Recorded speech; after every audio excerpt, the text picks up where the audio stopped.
ఈరోజు మా తెలుగు జనతా పార్టీ కేంద్ర కార్యాలయంలో ఏర్పాటు చేసిన మీడియా సమావేశంలో కాకినాడ మున్సిపల్ కార్పొరేషన్ కమిషనర్ గారికి మీడియా ద్వారా ఒకటి అడుగుతున్నాం. సార్, మీరు ఒక 6 వర్కులు పీపీపీ ద్వారా ఇచ్చారు.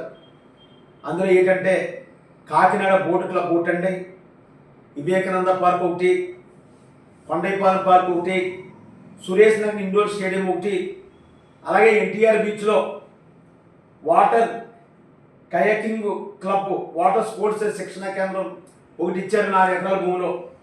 అలాగే వంతెన దగ్గర సుందరీకరణ లైటింగ్ పెట్టడానికి ఈ 6 వర్కులు కూడా పీపీ పద్ధతిలో అలర్ట్మెంట్ చేశారు. కానీ ఇది కాకినాడలో చాలామంది కూడా తెలియదు. ఈ 6 వర్కులు పీపీపీ పద్ధతిలో ఇస్తున్నారన్న సమస్య కాకినాడలో ఈ రోజు వరకు కూడా కొంతమంది తెలియదు. అయ్యా మున్సిపల్ కమిషనర్ గారు, మిమ్మల్ని మీడియా ద్వారా ఒకటి అడుగుతున్నామండి. పీపీపీ పద్ధతిలో ఇవ్వటం ఇచ్చే ముందు పబ్లిక్ టెండర్ వేయాలి, నోటీస్ బోర్డులో పెట్టాలి. ఏ వర్కులు ఏ విధంగా చేయాలని ప్రతిదీ నోటీస్ బోర్డులో పెట్టాలి. పార్కుల దగ్గర ఈ పార్కు పీపీపీ పద్ధతిలో ఇస్తున్నాం, ఈ విధంగా మెయింటైన్ చేస్తారు, ఈ విధంగా చేస్తారని ఆ పార్క్ దగ్గరే మీరు నోటీస్ బోర్డు పెట్టాలి. ఈ నోటీస్ బోర్డు ఏమీ కూడా పెట్టకుండా, ఏమంటే మీ ఆఫీసులో నోటీస్ బోర్డులో పెట్టకుండా, పబ్లిక్ టెండర్ లేకుండా, ఏమంటే మీరు ఈ టెండర్ చేసేసి ఎవరికి చేద్దాం అనుకుంటున్నారు ఇది? అయ్యా కమిషనర్ గారు, మిమ్మల్ని మీడియా ద్వారా ఒకటి అడుగుతున్నాం. సార్, కాకినాడలో ఎంతోమంది యువకులు ఖాళీగా ఉన్నారు. ఎంతోమందికి ఇక్కడ కాకినాడలో ఉన్న యువతకి మార్గదర్శనం చూపించిన వాళ్ళు అవుతారు. ఎందుకంటే ఈ టెండర్లు అంటే ఎవరు వస్తారు? ఏ విశాఖపట్నం నుంచి ఎక్కడి నుంచో వచ్చి వేసేస్తారు. ఆ ఇష్టం చేసిపోతారు. స్థానికంగా ఉన్న వాళ్ళకి మెయిన్ ప్రాపర్టీ ఇవ్వాలి, ముందు పేమెంట్ ఇవ్వాలి. ఏమంటే అలాగే ఎన్టీఆర్ బీచ్లో 4 ఎకరాల భూమి కేటాయించేటప్పుడు మీరు స్థానికంగా ఉన్న మత్స్యకారులకు అవకాశాలు ఇవ్వాలి.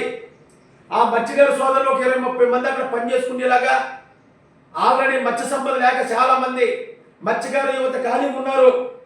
ఈ ఖాళీగా ఉన్న యువతకి వాటర్ స్పోర్ట్స్ అంటే బోట్లో మంచి నైపుణ్యం సరిగ్గా స్కిల్ ఉన్న వాళ్ళు మత్స్యకారులు. ఈ మత్స్యకారులు కూడా అవకాశం ఇవ్వాలంటే మీరు 5వ పాయింట్ ఎన్టీఆర్ బీచ్లో 4 ఎకరాలు కేటాయించేది ఖచ్చితంగా దాన్ని మత్స్యకారులు కేటాయించాలని మిమ్మల్ని మీడియా ద్వారా అడుగుతున్నాం. సార్, మిమ్మల్ని దయచేసి మీడియా ద్వారా అడిగే విషయం ఏంటంటే ఈ టెండర్ సిస్టమ్ రద్దు చేసి ఓపెన్ ఆక్షన్ పెట్టాలి. ఓపెన్ ఆక్షన్ ఎందుకు పెట్టాలంటే 2-3 లక్షల రూపాయలు కాంట్రాక్ట్ దాటింది ఏది ఉన్నా సరే ఓపెన్ ఆక్షన్ పెడుతున్నారు కదండి. మరి ఇది పెద్ద ఎక్కువగా లక్షల్లో ఉండే వర్క్ ఇది ఈ పీపీపీ పద్ధతిలో ఇచ్చేటప్పుడు ఓపెన్ ఆక్షన్ పెట్టాలి కదండి, నోటీస్ బోర్డులో పెట్టాలి కదా. ఇది పార్క్ పీపీపీ పద్ధతిలో కాంట్రాక్ట్ ఇస్తున్నారని ఆ పార్క్ దగ్గర ఒక నోటీస్ బోర్డు అంటించారు కదండి. ఈ విధంగా అంటిస్తే ఇది ఏ విధంగా జరుగుతుందని కాకినాడలో ఉన్న ప్రజలకు తెలుస్తుంది. కాకినాడలో ఉన్న ప్రజలు దీని మీద అవగాహన చేసుకుని అవసరమైతే ఈ కాకినాడ లోకల్ వ్యక్తులు కొంతమంది ఇందులో పార్టిసిపేట్ చేస్తారు.